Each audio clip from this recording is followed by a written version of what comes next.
are 5 stages to truly understand the meaning of jihad in Islam.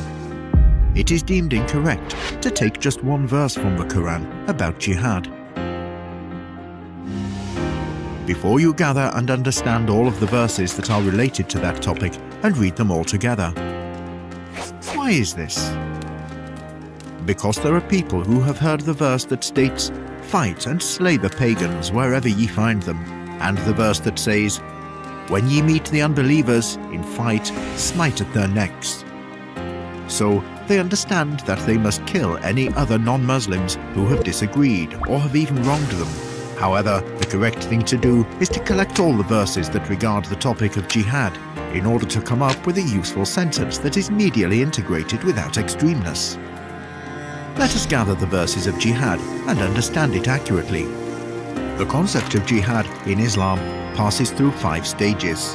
At the first stage, God says, "Fight in the cause of Allah, those who fight you, but do not transgress limits, for Allah loveth not transgressors."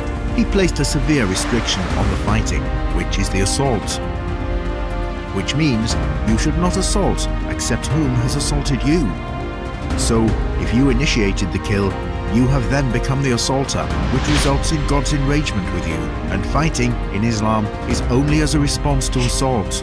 Someone would respond and say, "Well, many Muslims have been attacked and assaulted many times." Here, you must listen to the second verse of the second stage, which states that you do not assault except whom has assaulted you.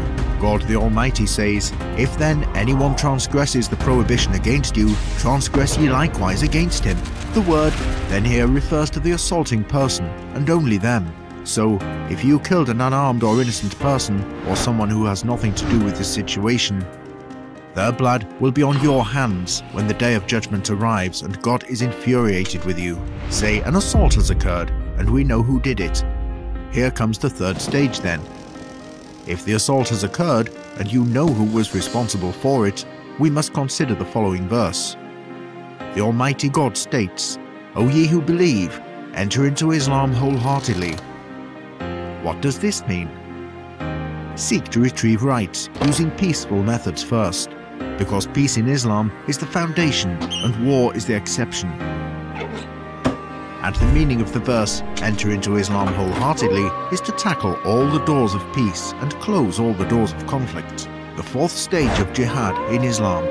If all attempts towards peace have failed and there is no other solution but war, then jihad here must be attempted through a battle fought fairly between 2 armies of 2 countries, not by individuals, otherwise there would be chaos and man would be causing destruction. The Almighty God says, "And do no evil nor mischief on the face of the earth." Then, during the occurrence of this equal and fair fight, here the first verses regarding killing are deemed fit. Fight and slay the pagans wherever ye find them. Here, at the end in the 5th and final stage, jihad in Islam is greater and more inclusive than just fighting. Jihad is making efforts to fix war situations. What we need now is the presence of structural jihad.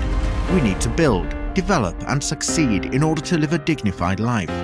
Gather the verses about jihad through the 5 stages in order to understand that Islam is the religion of mercy and peace, and that jihad applies when it's a response to an assault in accordance with a law that is just and fair.